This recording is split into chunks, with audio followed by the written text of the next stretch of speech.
Okay, so thank you very much, Miss Wura. Ola, really very excited to have you on my YouTube channel because this is actually being recorded for my YouTube channel. Today, we are going to discuss or talk about the Master of Research plus PhD scholarship that is being provided by the University of Exeter Business School. And I'm really happy, like I said earlier, to have you to share your insights and help prospective applicants. So at this point, I would jump straight to you for you to introduce yourself. All right. Thank you so much, Patrick. And thank you for inviting me to be a part of this conversation. And just thank you also for, it's been really a pleasure knowing you since I met you a few months ago. Yeah, before I even came to Exeter. But yes, thank you so much, Patrick. And thank you for inviting me. So I'll just run through a brief introduction of myself. My name is Wuraola. I'm from Nigeria. I'm Nigerian. I'm currently at the University of Exeter doing an MRes PhD in management. But before then, I was at the Stockholm School of Economics in Sweden, where I did a master's in finance.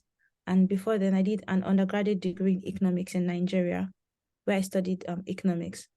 And in between all of that, I have like a few years of work experience. So after my undergraduate studies, I worked in international tax consulting with Anderson and PwC in Nigeria. Then during I also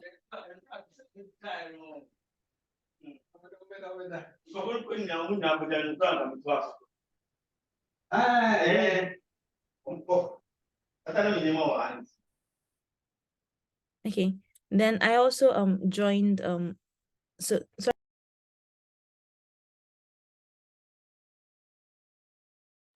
Vura, you're muted. Oh, okay, sorry. Yeah, so the last thing I remember I said was that I worked in international tax after my undergraduate degree. Then during my master's degree, I worked in private equity. And then I also subsequently I worked in development finance, where I worked the an NGO that was focused on mobilizing capital for developing countries. But more than just mobilizing capital, what we did was trying to advise multinationals and particularly development finance institutions to develop local capital markets. So yeah, I have varied experience combining economics, accounting, and finance. And currently I'm doing a MRes PhD in management. Yes. Great. I was looking for a way to mute the person that has the microphone on. Please, if it is you, kindly mute yourself. Thank you. So now we would like to know what is the most significant discovery about yourself between when you started pursuing scholarships abroad until when you backed a scholarship. Could be the one in Stockholm or the one at the University of Exeter. What has been the profound discovery in between this journey? Okay. Yeah, I think that's an interesting question. And I think I have different ways I see the question and different perspectives that I would answer. So if you think I'm talking too long, you can just like tell me like it's okay. But I think the first thing that I discovered or that I noticed is the fact that the information you need for your next step is all around you. And that sounds very cliche, but then maybe talking about how I discovered coming to Exeter. I think I just seen someone on Twitter, and the person had just won a grant, a professor here at Exeter, and then I just reached out to him and said, "Oh, blah blah blah, I like your research, and then I may want to do research with you in the future." And then we just had a Zoom call, and then a few weeks later, I said, "Oh, there's this opportunity at Exeter, like you can apply if you really want to do research." And then I just applied, and that was how I came to Exeter. And similarly to how I came to how I went to Sweden. Of course, I had spoken about heard about the opportunity a while back, and then I just applied. So really, there's information all around us, and sometimes we may not see the information by ourselves. It may just be with someone else next to us, but we should not be afraid to ask if we don't have enough information. And that's why I really appreciate what Patrick is doing, just making information more democratic, making it more accessible to more people. I think another thing I've learned in all of this is that all of your experiences are valid. So you may think, I didn't have a first class. I didn't have this particular work experience they're asking for. I don't have this, I don't have that. And sometimes it may make us afraid or make us chicken out from applying for the opportunities that we really desire. But what I've noticed is that just apply as you are.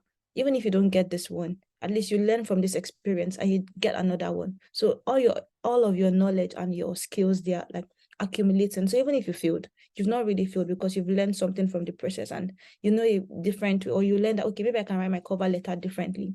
Maybe I can position my CV differently. So yeah, I think those are the two major things I've learned. Like everything. Okay, then I think the third thing is maybe sometimes don't stress too much about the things that you desire.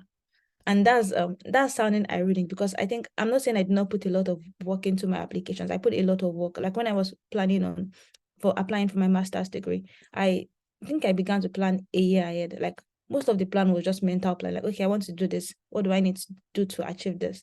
But even so, I think the idea I'm trying to pitch in this process is that in whatever you want to do, give it your best.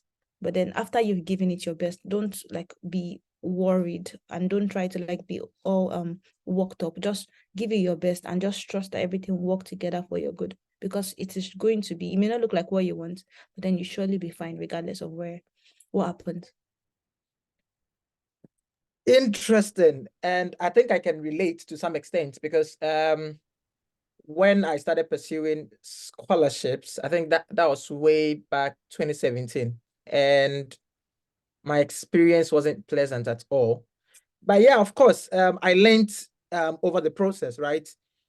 Each year passes, when I was not grabbing or bagging that scholarship, I was building on my experiences, building on my knowledge of, writing solid essays, right? And this came together to help me to bag over 8 scholarships in 2019, 2020, right? Fully funded scholarships. So don't disregard any part of your experiences as you attempt to submit scholarship applications, and some come back failing or crashing at your feet.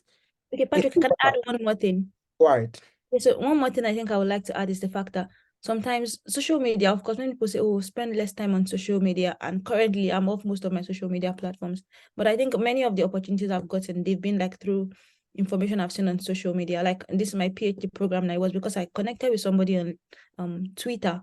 And then I said, oh, I would like to have a conversation with you, and I want to do research. And then they said, oh, okay, let's have of course, the conversation did not take place on Twitter eventually. We had a Zoom call.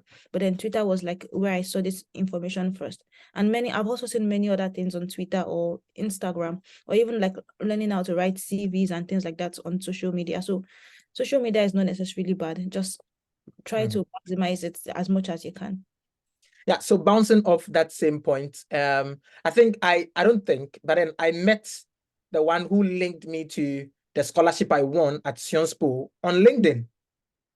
Funny enough, my PhD, there was someone who mentioned my name or called my name under of a post on LinkedIn, and then I bagged it. So 2 big scholarships that I've won, right, were as a result of networking with people on LinkedIn. So leverage social media. Yeah. Thank you very much, Wura. So today we are focusing on the University of Exeter Business School MRes plus. So MRes means Master of Research. So MRes plus PhD scholarship. And we would like to know everything about this scholarship. What are the eligibility requirements? What is the scholarship about? Just tell us, let us understand what the content of this scholarship, everything about it, if you can. Okay, so I think the first thing I would say is that most of this information is available on the University of Exeter website. So if you just Google University of Exeter Business School, MRes plus PhD scholarships, you'd find like basic information about what the scholarship is about, how much funding you would get, and how you should apply, what you need to submit, and the timelines. But then I'll just give a brief summary, like Patrick has asked, to just help people have an idea of what it is about. So for the MRes PhD scholarships, it's for the business school, and there are different departments in the business school, 3 major departments. So there's management and business, there's economics, and then there is finance. So you can apply to the program in any of these 3 departments. And when you apply, so basically to apply, you need to submit some documents. And the first is an essay of about 70 to 50 words explaining why you're applying, why they should give you the scholarship, and what you hope to achieve with the MRes PhD pathway for a PhD. So instead of just going directly into a PhD, why do you want to do MRes plus PhD? Then the next thing you would need is a CV. Then also you need your official transcripts from all your previous degrees. And if you don't have them, if it's not complete, like if you're still pursuing a current degree, you can just still apply and note that just have your transcripts till date, because that was what I did. Then you need 2 academic references, and you need a test of English. But also, if you don't have that, you could also try to ask for exemption from that, particularly if you're from Nigeria or Ghana, where you've studied all your life in English, you speak English every time. So you can ask for an exemption from that and just see how the conversation goes. So yeah, those are the requirements. Those are the things you need to apply. Then I think when you apply, the next thing after applying is what's it called? You get an email if you are going to proceed to the next stage, and the next stage is an interview plus a test. So you do like psychometric tests. I don't know if you know about like SHL test. I think it was an SHL test. You can just Google if you don't know what SHL is. It's just like some of these tests that some job applications tell you to do online before you come for the actual interview, or maybe after the actual interview when they are considering you. So SHL test, and then you did an interview, and my interview was kind of short.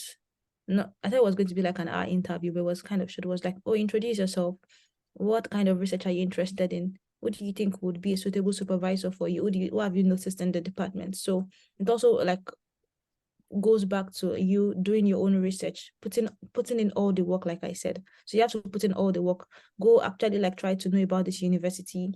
What kind of research are they doing in this university? Am I really interested? What am I interested in? If I'm not interested in what they are doing, what am I interested in that is kind of aligned with them? So they will ask you such questions, and then you get a feedback from them after a few weeks, whether you've been accepted or not. Yes, I don't know. I think I covered everything, but you can ask me something else if you think you covered. Do you have to pay anything to submit an application for this very scholarship? No, I don't remember paying anything for this application. So it's free, right? To apply, yes, it's free to So, apply. And when you're going to get like a fully funded, so your school fees would be paid, and you'd also get stipends. And then in addition to the stipends, if you work, you are going to be required to work as a teaching assistant or research assistant. And you would also like get paid for that, for your services along that if you work. Okay, so what you get paid for working as a teaching associate is different from your stipend, right? Yes. So yes. So you as a teaching assistant or research assistant, you can work for about 180 hours every year, which is kind of small. So if you want to get a job outside school, if you think you can manage, it's possible to get. But yeah. Yeah, but this goes to say that it's actually a very lucrative scholarship, but because you at least be comfortable. right, for you to be comfortable, and then you can get a side job with the university, which with the scholarship, right? And then you get paid on the side for that job too as well. Yes. Amazing. Right. So one other thing we would like to also know is does this scholarship comes with an outright admission? Okay. Do you mean like if you get the scholarship, you're admitted? Exactly. If you get the scholarship, does it mean that you are getting admissions into the university? Yes. Okay. So maybe I should make this disclaimer here. When you apply for the scholarship, you're directly applying for the program. So if you get the scholarship, then you've gotten admitted to the program. Okay, beautiful. So let's jump into the essay part of the scholarship application. Okay. Okay. So what is the expectation in this very essay that you are required to submit as part of your application suite? Okay. So there are different expectations, and I think the simplest of the expectation is that it should not be more than 750 words. So that's the one that sticks off the top of my head. But then other specific expectations from this essay is, first of all, to state why you are applying for the scholarship. Then also you have to state why you are a suitable recipient. So like, why should we invest in you as a university? Then also what you hope to gain from the MRes PhD when you apply, like how is it going to benefit you? And like, maybe how is it going to benefit the schools? I think it's a nice thing to include. So maybe I would give an example of what I wrote when I so of course I won't read out everything I wrote, but I could just like discuss the sections that are in my essay. So the first section was like an introduction saying, I think you're muted, Patrick. A quick disclaimer: this doesn't mean that listening to what she puts in her essay is going to help you to back the scholarship. It's just to guide you, right, to know what you should put in yours. Yeah. So Yeah. take note of that. Thank you for the disclaimer. So yes, this is not the foolproof essay, but just this is what I did, and this was what I did. So first of all, I just put an introduction, and after just a general introduction. So my perspective to applying for the program was saying, I want to do research relating to sustainable development, particularly how like companies companies relate to ESG. So that's economic, environmental, social, and governance requirements. So how do companies perceive them and how they respond to them. So I just did an introduction of why like that is important. Then I talked about my interests in this field. So I just spoke about how like when I was in undergraduate degree, that was when I got exposed to this and what I've done to build my knowledge up in that way.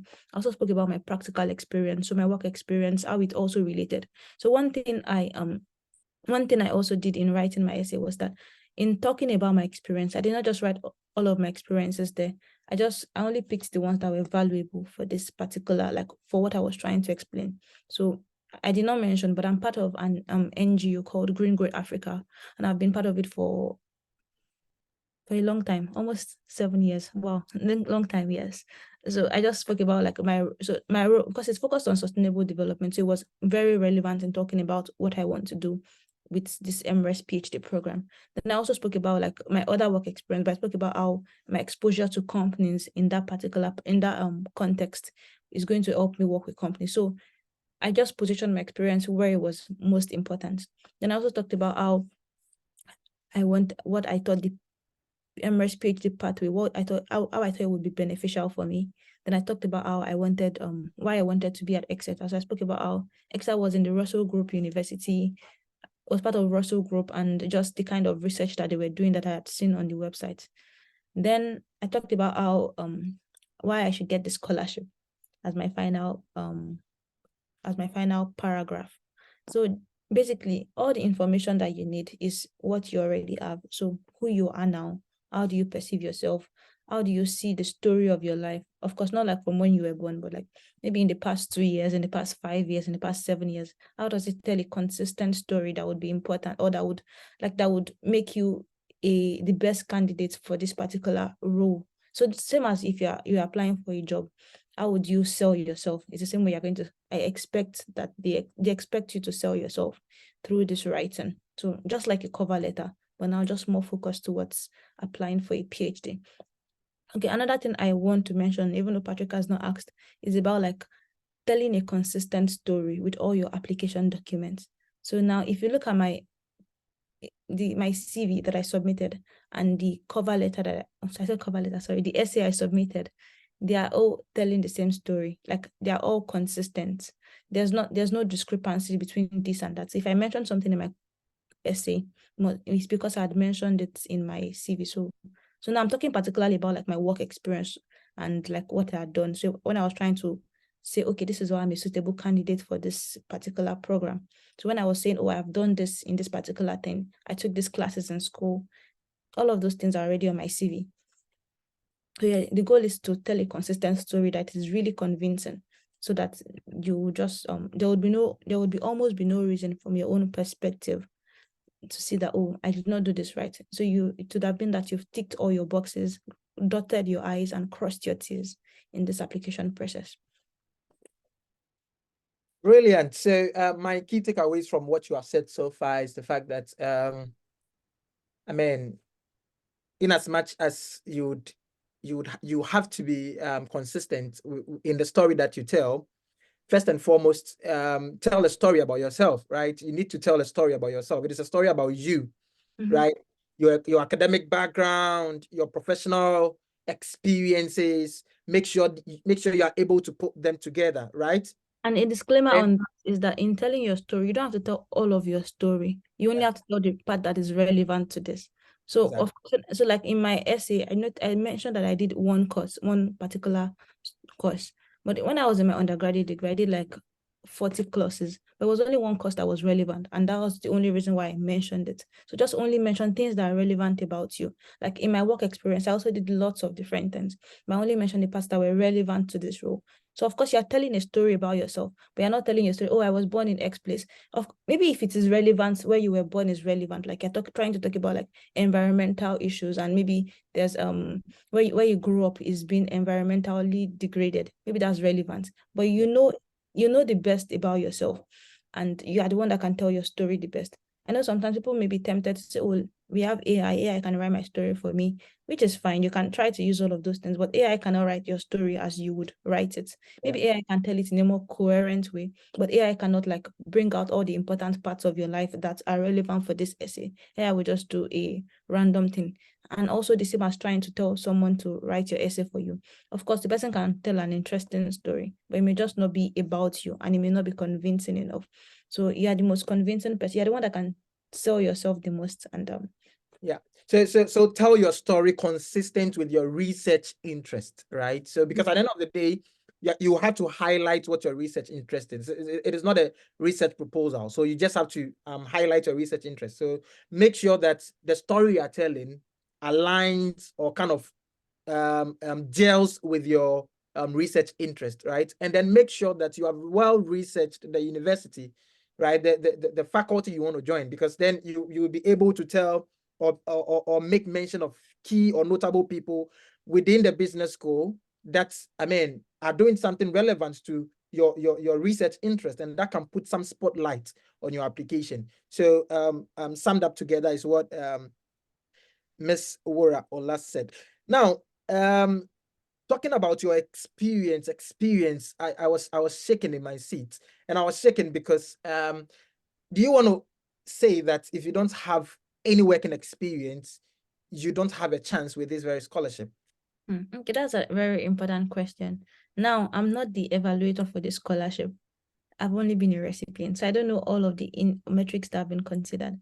But I think from my conversation with people in the business school, I've met people that have not had like work experience in an industry, and then they've gotten the scholarship. So you may just be finishing your undergraduate degree, and you could apply if you think you want to apply. So you don't have to have work experience. The goal is just for you to tell your story. And even talking about that, I think you also have some experience if you're just finishing your undergraduate degree.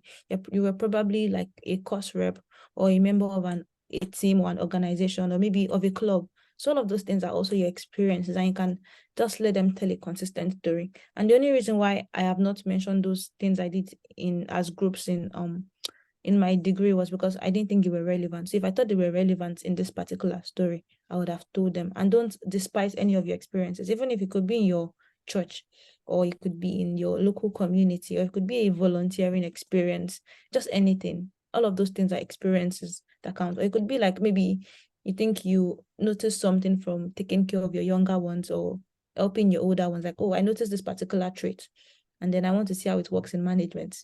That's your experience, and that's trying to tell a story. So all of those parts of your life are your experiences. So it doesn't have to be work experience or only, just all of your experiences in all are very valuable in this journey.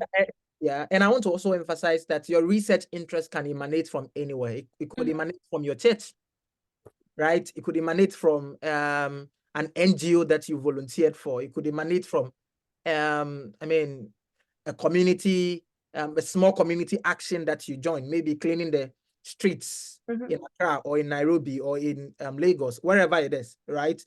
No experience is small experience. It depends on how you articulate your experience and make it coherent. I mean, and also tying that into your research interest, and that is going to make some kind of a phenomenal essay for you. So yeah, that is it. you talked about undergrad degree. I just finishing your undergrad degree. Does it mean that someone coming right from bachelor's degree would have a chance with this very scholarship? So the website does not specifically state that someone coming from an undergraduate degree does not have a chance.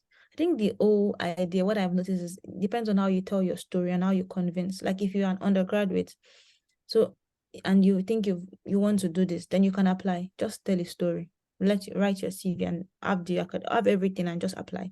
So you don't have to have a previous master's degree. But I think what I noticed on the website was like, oh, most people that pursue this degree, they already have a prior master's degree. But I don't think you should limit yourself because you think you don't have that. Just apply.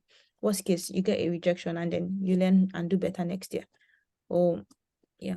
So just apply. I don't know, even if you don't have all the requirements, just still apply.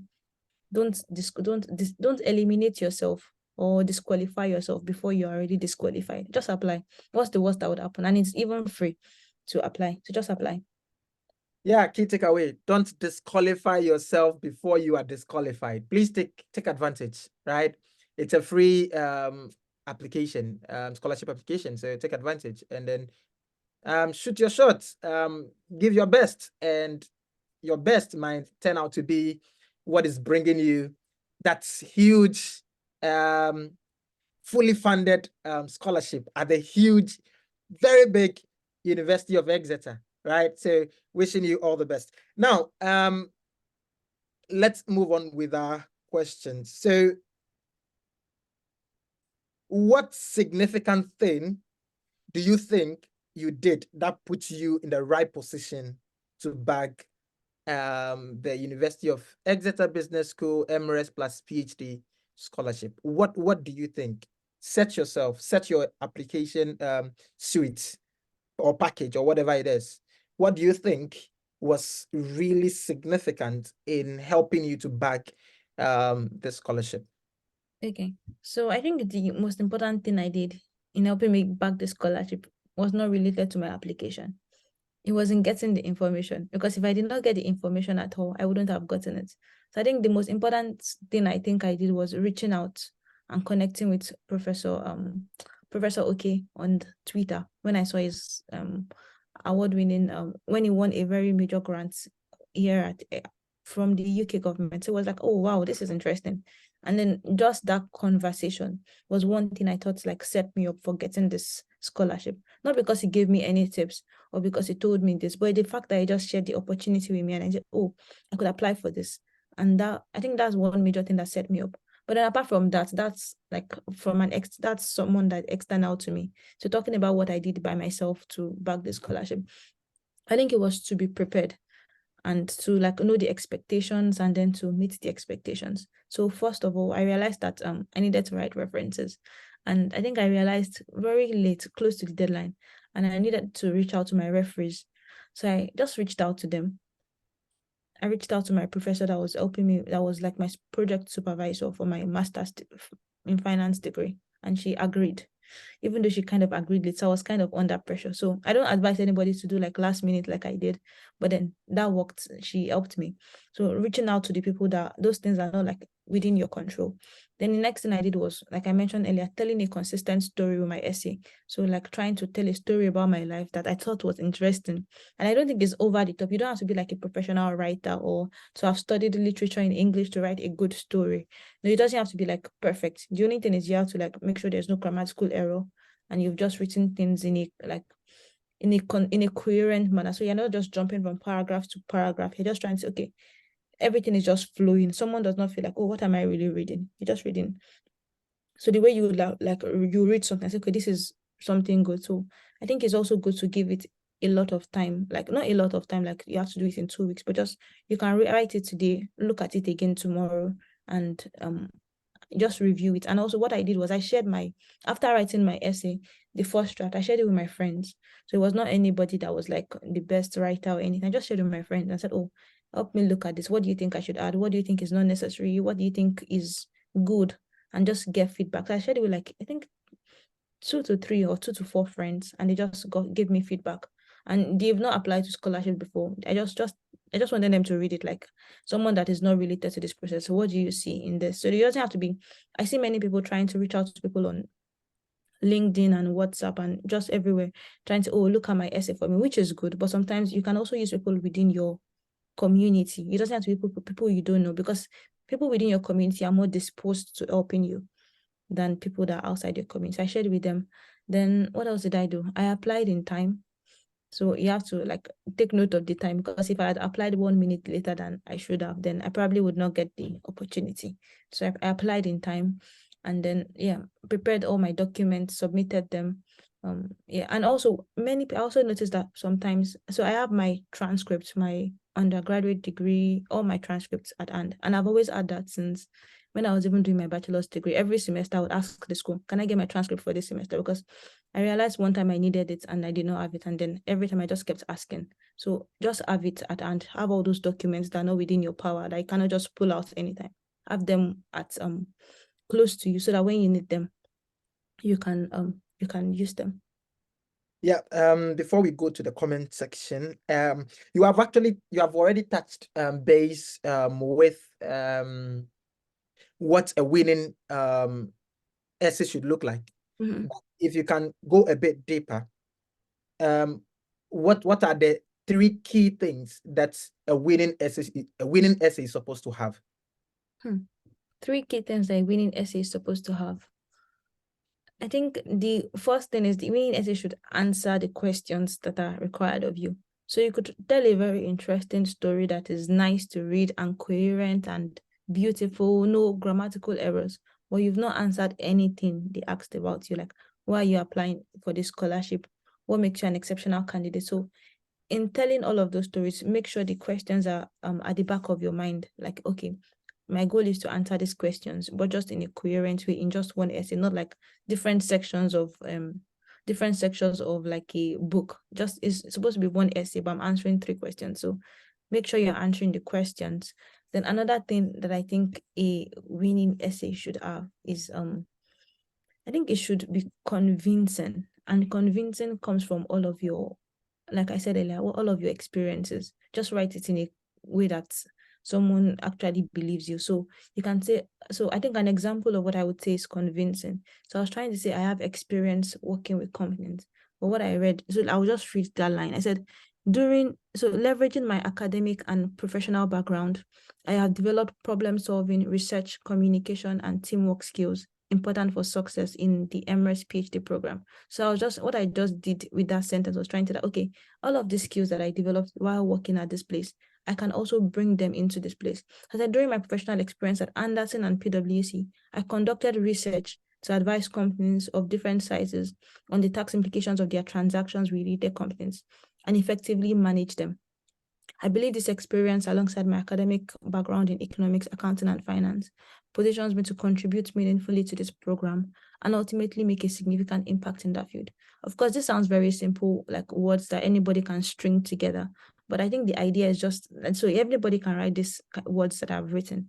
But the idea is just that you're telling a story and you're writing the right words where they matter. So I think one other thing I've learned in this program, or like since I've begun writing and also doing this program, is anytime you are including any word you include anywhere, it needs to deserve the space. So don't just include a word because you want to fill up space and blah blah blah. Let it have a reason for being there. Let it make sense.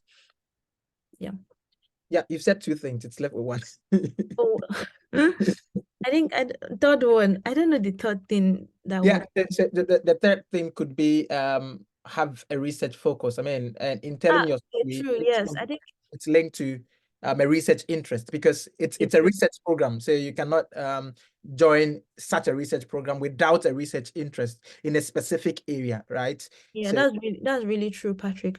So now, from my own perspective, I did not. So talk when Patrick says have a research focus, it doesn't mean you need to know. Oh, when I came into this PhD program, I want to work on how water leads to development. Of course, you can have your own idea that is already perfect, but even if you don't have a well-stated idea, you just have like, okay, I want to work in the field of sustainability.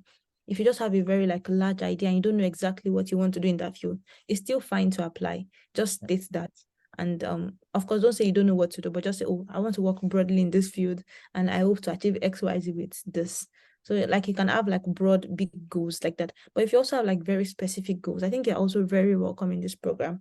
And regardless of where you are at your in your research focus or trying to like describe your research focus, you're welcome to apply. The goal of the MRes here is for you to like shape your research idea and try to make it more concrete so that by the time you are going into your actual PhD years, then you're already like you're starting on a good ground. So you have like 1 year to cut out your research, fine tune it, and of course you may still fine tune it more in the PhD year. The more exposure you get, but then it's just for you to get into that process already earlier and have some time to make decisions on what you want to pursue.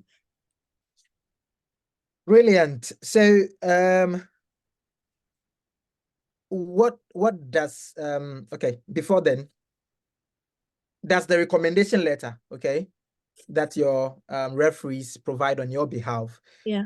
And that's do these letters play any significant role in the consideration of these scholarship? I understand you are not, I mean, you've never been an evaluator of a scholarship or anything, but I mean, you applied for it and you bagged it. So do you think that the quality of the letter that was provided on your behalf played a role in bagging the scholarship?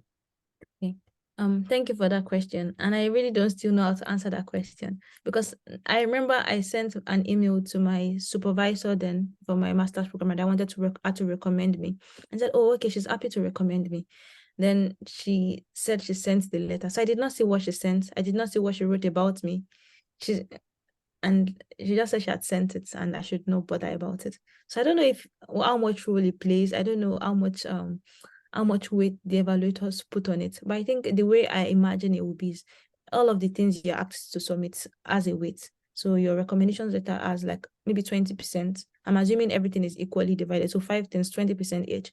Your essays, your CV, your English test and all of that, they have particular weightings and everything just comes together. Because I don't know what my recommenders wrote. I did not see it, but then thankfully I got it. So I guess she must have written something that was not bad about me, even if it was just plain.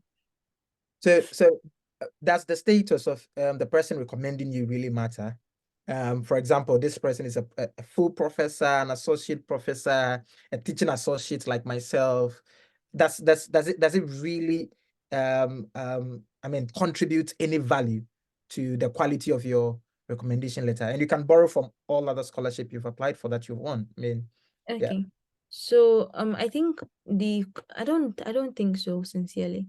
I think what matters the most, at least what I've noticed, even when I was applying to other scholarships, not UEBS, is that as long as the person can tell a good story about you.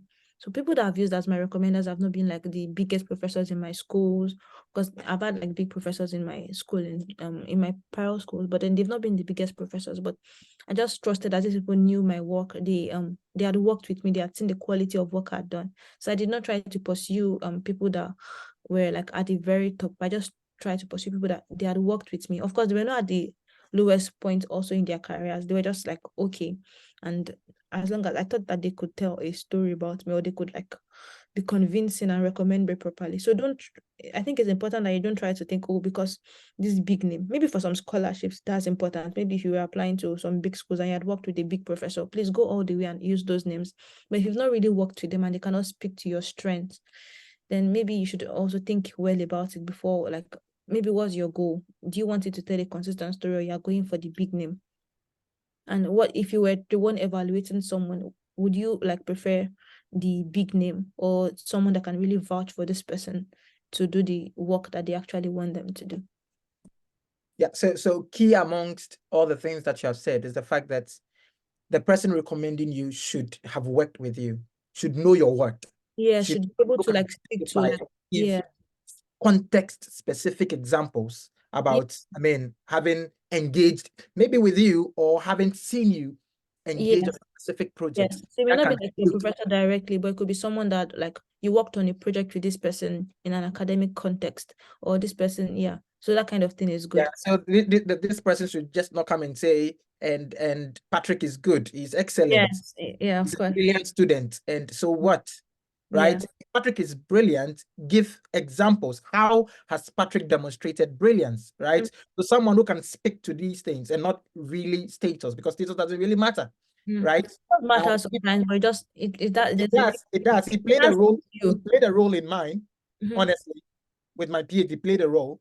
But even aside that, what really mattered was what this person wrote about me. Mhm. I mean, how this person was testifying about the good things or the good works I have done, right? My integrity and how I've demonstrated all those, elements that this person emphasized in the recommendation letter. So in looking for someone who will recommend you, just don't go to anyone, right? Go to someone who can attest to something about you, not just saying words, but can give example about those specific things they are testing about you.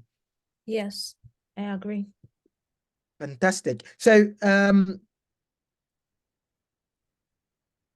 now I would like to know whether in choosing who recommends you, should for this very scholarship, the UEBS scholarship, should it be an academic, only academics? Because I understand it's supposed to be two, right?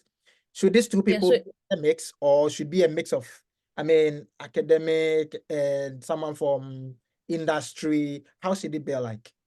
okay. So the scholarship website recommends that it should be two academic referees.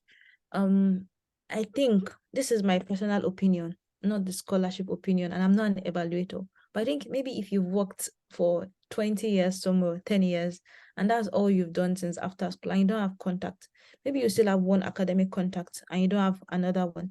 I guess you can maybe try to send an email to the school or to like the scholarship email and just say, oh, I have this particular other person. I've worked with this person. And what my research is about, like, is based on my work in this particular, what I have noticed. So I want to do research there. So I think this person is a more suitable person to recommend me. I think in that case, there could be an exception. This is my opinion, not the school's Yes, opinion. that's sense, actually. Yeah, of course, and I agree with you. But like, I yeah, think the university would give that a consideration. I'm not speaking on behalf of the school.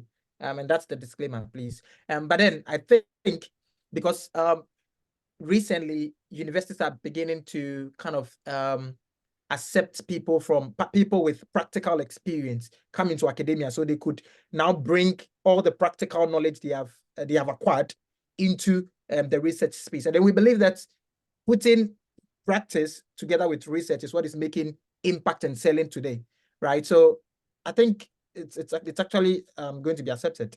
So you can give that a try. But I'm not speaking on behalf of the university. and I think if when you are in doubt, it's good to just send an email.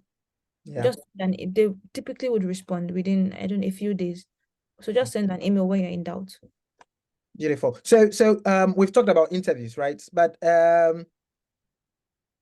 what does this interview looks like?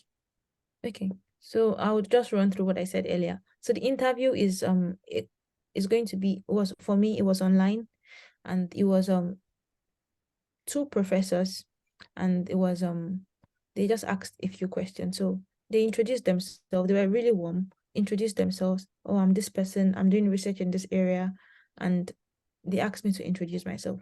So when introducing myself, what I did was, of course, I could introduce myself in different ways, but I introduced myself also based on what I had written in my essay.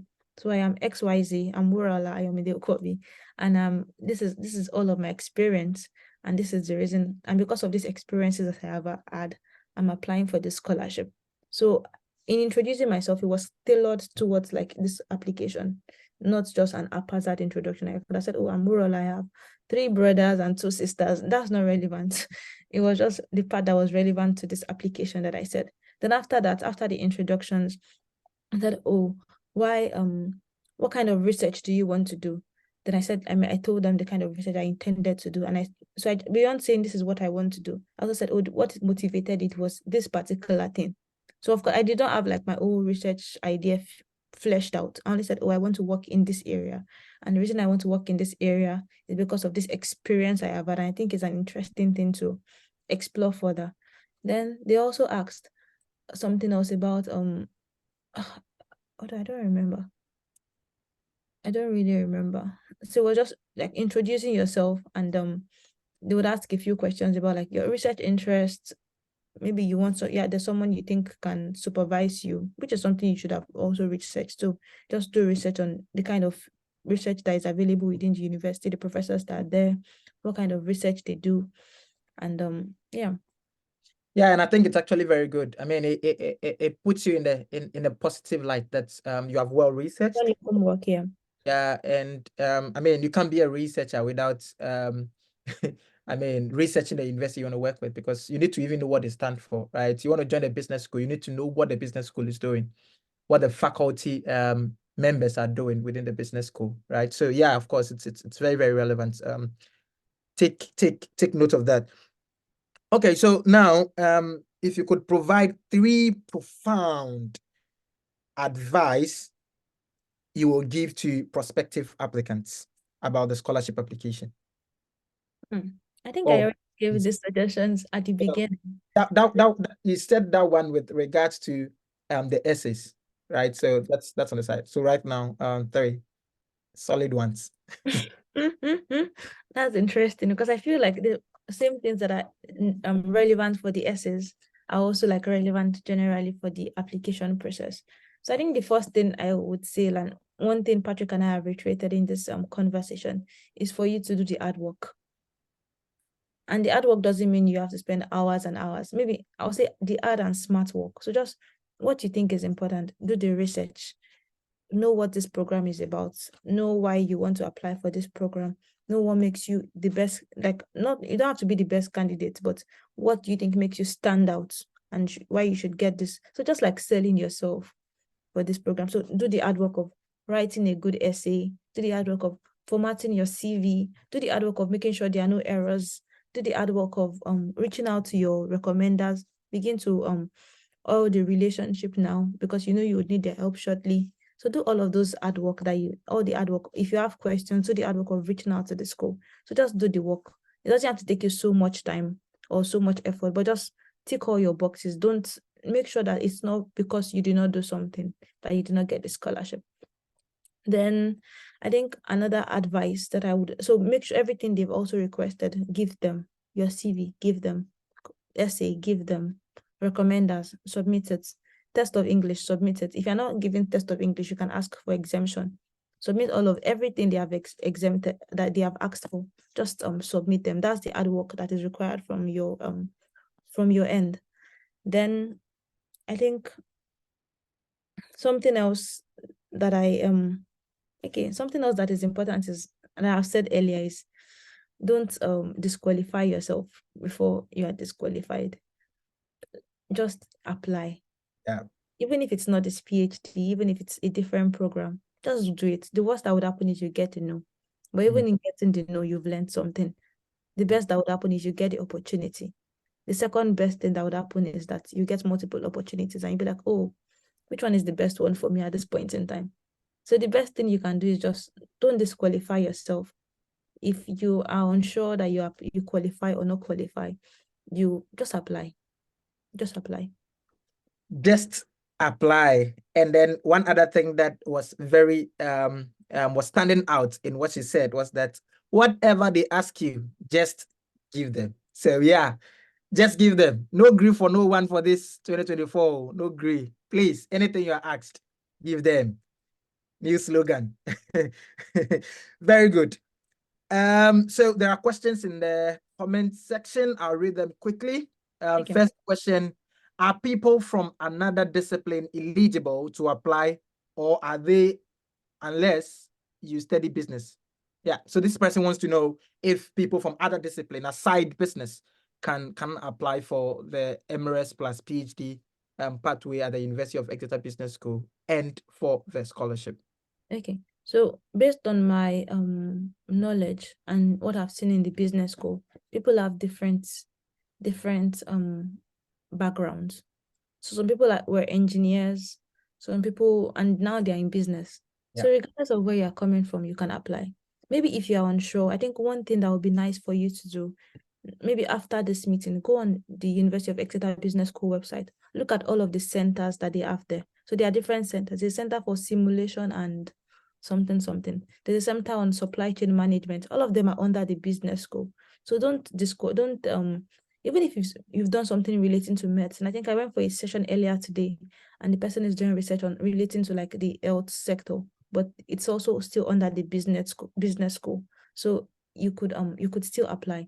But the only additional information I would give to that is, in telling your story, let it be consistent. Okay, I have this medical experience, but from my knowledge of medicine, I saw this business problem. It doesn't have to be like a business, like money related problem. It could just be, how the organization functions in medicine, or how that kind of thing. Anything that relates to management, not necessarily like, money. It could just be how people work together and things like that. Even in an engineering field, or which other field do we have? Even in the legal field, if you think you've done law and now you want to do business and management research, you are welcome to apply. The most important thing is just that you need to be convincing in your essay and in your cover letter and in your CV, to show that, okay, I've had all of these experiences. So your CV will just probably show, you were a medical doctor for 10 years, you were an engineer for 10 years. But in your essay now, you can say, okay, during my time as an engineer or as a medical doctor, I noticed XYZ, and I think it's interesting, and I want to research further into this.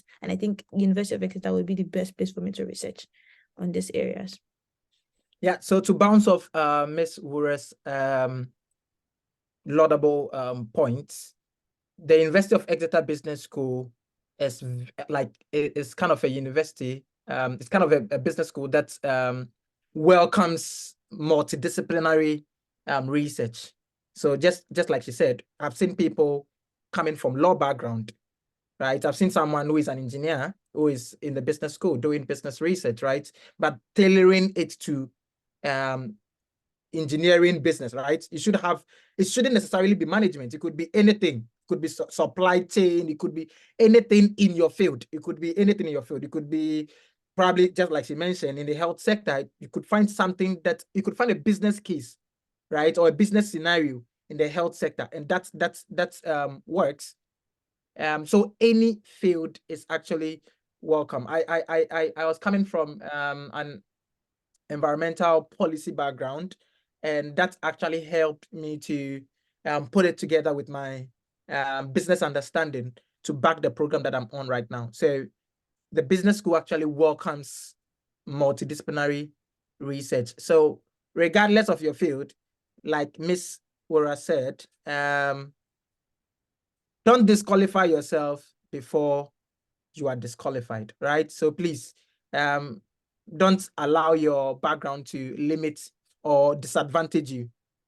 Just think outside the box and see how you can connect your area and business, and then you're a right fit for the business school at the University of Exeter. There is another question in the comment section, and this person says, as someone applying for this program, do you need to have knowledge of analytical softwares like R, SPSS, and the likes? Okay, that's an interesting question. So my answer is no, but not just no. My answer is that maybe if you think you would need it for your research. So in research now, in the business and management field, you could do like quantitative research. And if you do quantitative research, then you probably need this analytical software like R, SPSS, and maybe more complex ones. But then if you do qualitative research, that's like interviewing people, just talking to people, or just looking at how people work together, then you may not need it. But if you think you would need it and you don't have the knowledge yet, I think the most important thing is your willingness to learn. So maybe even now you can begin to learn it, so that you can include it on your CV and say, okay, I'm already, of course, I don't know this thing fully, but I'm already building experience, just to show that, okay, I really, really am serious about this particular thing. And I'm already working towards positioning myself to get this opportunity.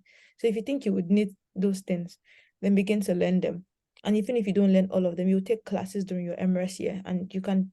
So I had a quantitative class where we used R. I think some other, you could use any software you wanted to do complete the task, but I used R. And someone else used, I think, Stata in my class. So you should get exposure to this if you don't have it. But even if you don't have it, you can learn. because yeah, I know of some other people that did not use all of these softwares before, but then we had classes where they learned to use them, they were exposed to them. So yes, you can apply even if you don't know this particular softwares. But if you think you need them, I think the best thing you can be doing now is just learning to use them already. So that because when you get to school, of course you'll be taught, but you also have other classes that you are learning at the same time. So it's easier for you if you've had like prior knowledge that could help you, put you on a higher pedestal to make it easier to like imbibe what all those things in advance. And also like in your interview process, if someone asks you, oh, do you understand these things, and you say, oh, I've not really used them but I'm learning them, it just shows that you are really passionate and you really want the opportunity and you're already positioning yourself for the opportunity. So yes, if you want to learn them, please go ahead and learn them. Yeah, so the long and short answer of all that Wura says or said is that you don't need them. You don't need to know them. However, I mean, you can learn to know these things before you come to the University of Exeter, right? You don't need them to apply for the scholarship. You don't need them. I don't know how to use Theta. I don't know how to use R. But yeah, of course, I mean, you get to learn them when you come to the University of Exeter, right? No, So if you don't know, that is, if you think you want to do a very like analytical research, maybe you want to use like, I don't know, some machine learning things and you don't know anything. Of course, this is my own opinion, not the school's opinion. I think it may be during an interview and someone asks you like, oh, have you worked with any of this? And say no, but that is what you want to do. And you say you're not willing to like maybe change or evaluate what you've learned. And maybe that may be like, maybe this person, we cannot take the person now this year. But So yeah, I mean, so that's actually depends on you. Yeah. So that's a great advice from Ura. So to put yourself in a good light, it would be I mean, we would advise that you start learning some of the tools that you would want to employ on the research that you would like to work on when you come to the University of Exeter, because then that would help you to even argue better in your essays. That look, I'm learning how to use R, or I've learned how to use, or I'm an intermediate user of R Stata, and that would be relevant on this very research that I intend to do when I come to the University of Exeter Business School, right? So all these things helps you to build a very coherent story, and then even a solid one that would convince your assessor that you're a good candidate for the scholarship. Yeah, so we have a few minutes to be out of here, but then I would like to ask Wura what it is like to study at the University of Exeter Business School.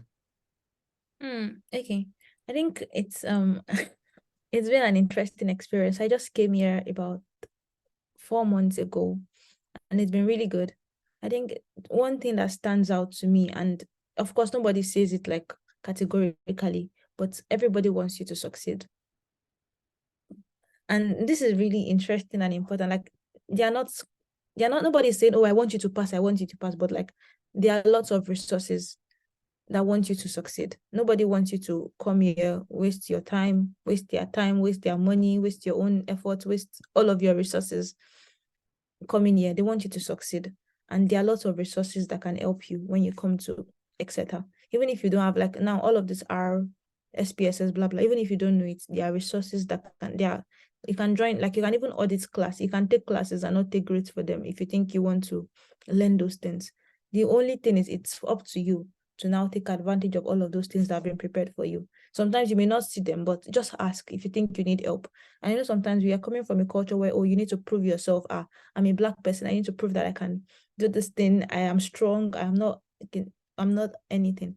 But just take advantage of all the help, because all of the help is there because they want you to succeed at the University of Exeter. So take advantage of it. Then everybody's also helpful at the faculty. Like if you have questions, I remember when I came, I had questions about like, what kind of research is this? I don't really know, blah, blah, but everyone was just willing to like answer my questions. If you want to have a conversation with someone, you can just send an email just to learn about their research, just to get clarity. So everyone is really, really helpful at the University of Exeter. And then one last thing I think that would be good to mention is that it's of course it is not the hardest thing you would do in your life. It's not the most difficult thing, but it could be a little hectic at the beginning, and soon you find your rhythm. I think my first 4 weeks I was like, oh, I did not know it was going to be this hectic.